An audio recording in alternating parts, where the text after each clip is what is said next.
In the summer of 480 BC, a tiny Greek force waited in a narrow mountain pass for the largest army the world had ever seen. They were outnumbered perhaps 100 to 1. Their allies had deserted them. Their king had been told by an oracle that his city would be destroyed or his king would die. He chose to die. For 3 days, this handful of Spartans, Thespians and Thebans held the pass of Thermopylae, the hot gates, against waves of Persian immortals, Medes and cavalry. They killed thousands of the enemy, and when the end came, they fought with their bare hands until the last man fell. Their king was Leonidas of the house of the Agiads, one of the 2 royal houses of Sparta. His name means lion's son, and he proved worthy of it. This is the story of the 300 Spartans, the men who stood and died so that Greece might live. To understand Leonidas, we must first understand Sparta. In the 8th century BC, Sparta was not so different from other Greek city-states. It had art, poetry, and a relatively relaxed culture. But a series of wars with its neighbors, particularly the Messenians, transformed Sparta into something unique in the ancient world, a permanent military state. After conquering Messenia and enslaving its population, the Spartans lived in constant fear of rebellion. Their helots, the enslaved population that worked the land, outnumbered them perhaps 10 to 1. To maintain control, every aspect of Spartan life was subordinated to the production of soldiers. The Spartan educational system, called the Agiads, was brutal by any standard.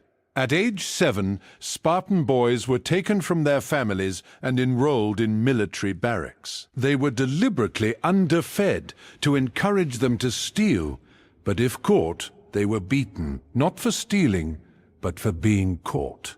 They went barefoot and wore only a single cloak, summer and winter. They slept on reeds they gathered themselves from the Eurotas River. Every year the boys were subjected to a ritual flogging in front of the altar of Artemis Orthia. Those who endured the most lashes without crying out were considered the bravest. Some died rather than show weakness. Leonidas was born around 540 BC, the 3rd son of King Anaxandridas II. As a 3rd son, he was not in line for the throne. He would have undergone the full Agiads alongside every other Spartan boy, learning to endure pain, hunger, and hardship without complaint. According to tradition, Leonidas married his niece Gorgo, the daughter of his half-brother Cleomenes. Gorgo was herself a remarkable figure, one of the few Spartan women mentioned by name in historical sources, known for her intelligence and political acumen. When someone tried to bribe her father, it was young Gorgo who warned him, "Father, the stranger will corrupt you if you do not leave him." Leonidas and Gorgo had one son, Pleistarchus, who would eventually become king. But when Leonidas unexpectedly became king round 490 BC, following the death of Cleomenes and his own older brothers, he knew that his duty was not to his family, but to Sparta. While Leonidas was learning to be a Spartan king, an empire was rising in the east. Its ruler was Xerxes, the great king of Persia, ruler of the largest empire the world had ever seen. His father, Darius, had attempted to conquer Greece 10 years earlier, but had been defeated at Marathon in 490 BC. Xerxes intended to finish what his father had started. Xerxes assembled a force of staggering proportions. The ancient historian Herodotus, our main source for the Persian Wars, claims that the Persian army numbered 1.7 million men, with another 2 million support personnel. Modern historians consider this wildly exaggerated. But even conservative estimates place the invasion force at between 100,000 and 300,000 soldiers. Still a terrifying number for the small, divided Greek city-states. Xerxes spent 3 years gathering his forces from every corner of his empire. He brought Persians with their scale armor and wicker shields, Medes and Scythians in their colorful robes, Assyrians with bronze helmets and wooden clubs, Indians in cotton dresses, Caspians in goatskin cloaks, Ethiopians in leopard skins with bows 4 cubits long. He brought the famous immortals, the king's personal bodyguard, 10,000 elite infantry whose numbers were always kept exactly at 10,000, dead soldiers immediately replaced. He brought cavalry from Nicaea, chariots from Libya, and a fleet of 1,200 warships. To cross the Hellespont, the strait separating Asia from Europe, Xerxes ordered his engineers to build 2 pontoon bridges. When a storm destroyed the first attempt, Xerxes reportedly had the Hellespont whipped with 300 lashes and had chains thrown into the water, shouting, "O bitter water, your master punishes you thus for the wrong you have done him." The message was clear. Even the gods themselves would bow to Xerxes. As Xerxes' army marched through Thrace and Macedon, news of its approach spread panic through the Greek city-states. Many northern Greeks immediately submitted to the Persians, offering earth and water, the traditional symbols of surrender. The southern Greeks, led by Athens and Sparta, met at Corinth to form an alliance. It was a fractious coalition, with city-states suspicious of each other's motives. Athens, which had the largest navy, argued for meeting the Persians at sea. Sparta, with its legendary army, argued for a land defense. The situation was desperate. The Delphic oracle, consulted by both Athens and Sparta, gave dire prophecies. To the Spartans, the oracle said, "Hear your fate, O dwellers in Sparta of the wide spaces. Either your glorious sacked city shall be by the sons of Perseus, or, in exchange, must all through the whole Laconian country mourn for the loss of a king, descendant of great Heracles." It was a clear choice. Sparta would be destroyed, or a Spartan king would die. When the oracle's message reached Sparta, Leonidas understood immediately. He was now in his 60s, past the age when most Spartan kings would lead armies in person.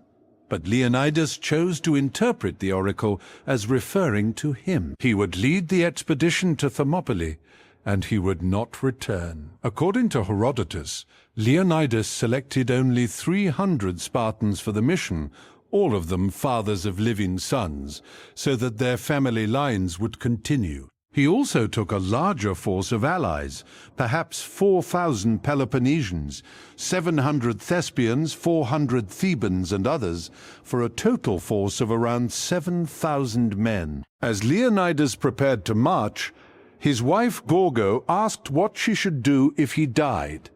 Leonidas replied, "Marry a good man, bear good children, and live a good life." The pass of Thermopylae was perfectly suited for a delaying action. It was narrow, in some places only 15 meters wide, with the sea on one side and impassable cliffs on the other. The name Hot Gates came from the hot sulfur springs that still bubble up in the area. The Greeks arrived and immediately began rebuilding an ancient wall, the Phocian Wall, that had once blocked the pass. They also sent a contingent of 1,000 Phocians to guard a mountain track that bypassed the pass, a detail that would prove crucial. When Xerxes' scouts arrived and saw the Spartans exercising and combing their long hair, they reported back to the king. Xerxes found it difficult to believe that such a small force would dare to oppose him. He sent a messenger demanding that the Greeks surrender their weapons. Leonidas gave the reply that would echo through history: "Molon Labe, come and take them." For 4 days, Xerxes waited, expecting the Greeks to flee. When they didn't, he ordered an attack on the 5th day. Xerxes first sent the Medes and Scythians, his less experienced troops, against the Greek position. They charged into the narrow pass, expecting an easy victory. Instead, they found a wall of bronze and iron. The Greeks fought in a way the Persians had never seen. They formed a phalanx, a wall of overlapping shields with multiple layers of spears projecting forward. The front ranks of Spartans stabbed with their long spears, while the ranks behind pushed forward. The pass was so narrow that the Persians could not bring their numbers to bear. Wave after wave of Medes crashed against the Greek line and broke. Their short spears and wicker shields were no match for the long Greek dories spears and heavy bronze aspas shields. The ground grew slick with blood. The Persian dead piled up in heaps, and the Spartans had to pull some of their own wounded back over the bodies. Xerxes, watching from his throne on a hill overlooking the pass, is said to have leapt to his feet 3 times in rage. On the 2nd day, Xerxes sent his elite troops, the 10,000 immortals, commanded by his general Hydarnes. They marched forward confidently, expecting to crush the Greeks with their superior numbers and training. They failed just as badly. The Spartans simply retreated behind the wall and formed up again. Some Spartans, according to Herodotus, would pretend to flee, then turn and cut down their pursuers. Through it all, they fought in complete silence, communicating only by nods and gestures. By the end of the 2nd day, the Persians had suffered thousands of casualties. Xerxes was desperate. He had not anticipated such resistance from so few. That night, a Malian Greek named Ephialtes came to Xerxes' camp. For a reward, he told the king about the mountain track that bypassed the pass, the Anopeia path. Ephialtes expected a large reward. He got immortality of a different kind. His name became Greek for nightmare and traitor for all time. Xerxes immediately dispatched Hydarnes and the immortals along the path. They marched through the night, guided by the traitor. At dawn, they surprised the Phocian guards posted to watch the path. The Phocians, hearing the Persians crashing through the oak forest, fled to the higher peaks without giving any warning to Leonidas. When Greek deserters brought news that the Persians were approaching from the rear, Leonidas held a council of war. The situation was hopeless. The allies could either retreat or die. Leonidas dismissed most of the Greek army. He ordered the Peloponnesians to return to their homes to prepare for the defense of the Isthmus of Corinth. He kept only his 300 Spartans, 700 Thespians who refused to abandon him, and 400 Thebans whom he kept as hostages for their loyalty. The Thespians deserve special mention. Their city, Thespiae, was not a military power like Sparta. But their commander, Demophilus, reportedly told Leonidas, "We will stay. We have wives and children too, but we will not shame them by fleeing." As dawn broke on the 3rd day, Leonidas knew he would die. He ordered his men to eat a hearty breakfast. "Tonight," he told them, "we will dine in Hades." The Greeks did not wait for the Persians to attack from both sides. Instead, they marched out from behind the wall and into the widest part of the pass, where they could fight with their longer spears to maximum effect. They fought with a fury born of desperation, killing as many as they could before the end.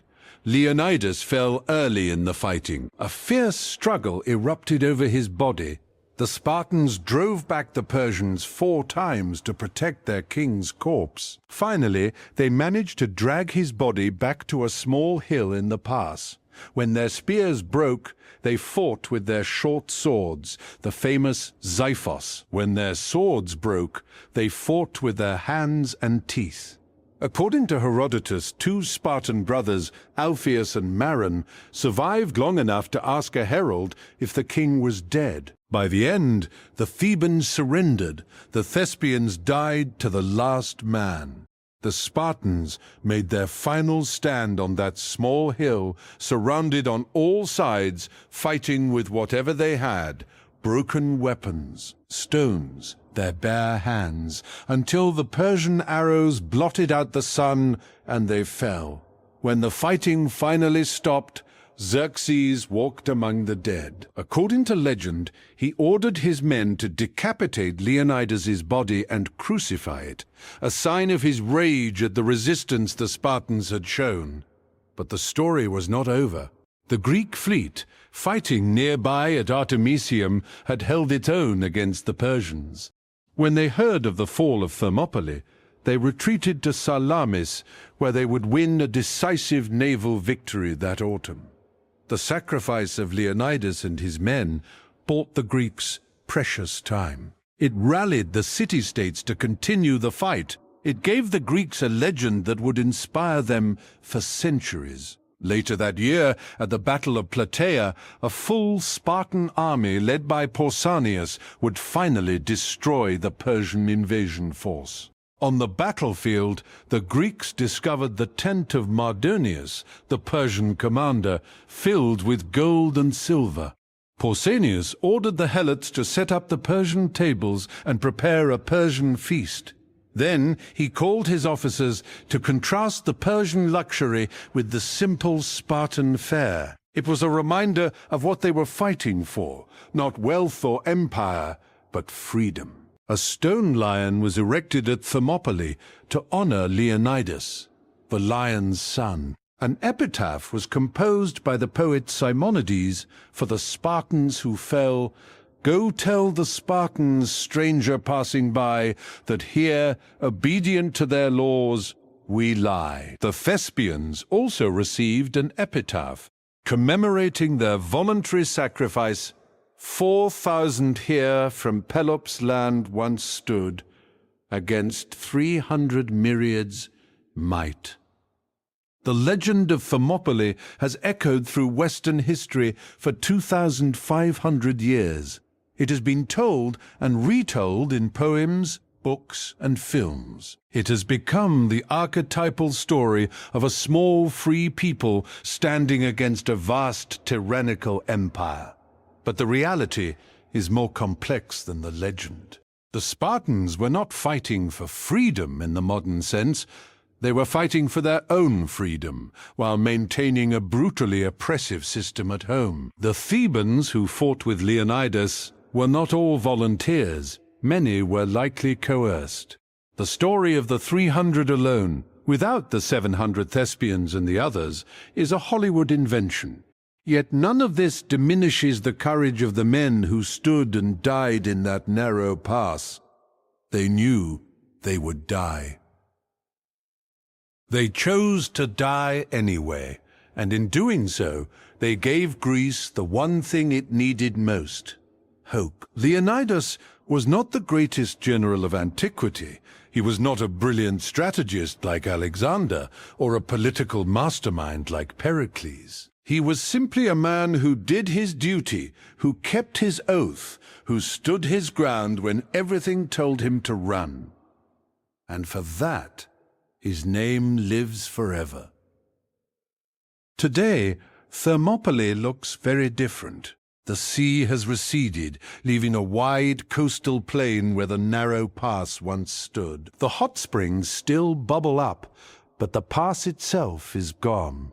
A modern monument stands at the site, a bronze statue of Leonidas, helmet in hand, spear ready, shield at his side. It bears the inscription, Molon Labe.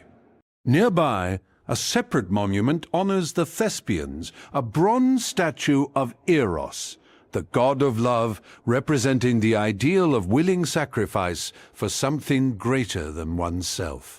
Every year, Greeks and visitors from around the world come to this place. They stand where the Spartans stood. They look out over the plain where the Persian millions once camped. And they remember. They remember Leonidas, the lion's son. They remember the 300, the fathers who would not see their children again. They remember the 700 Thespians, who could have left but chose to stay. They remember that sometimes the greatest victory is not in winning, but in refusing to lose. Go tell the Spartans, stranger passing by.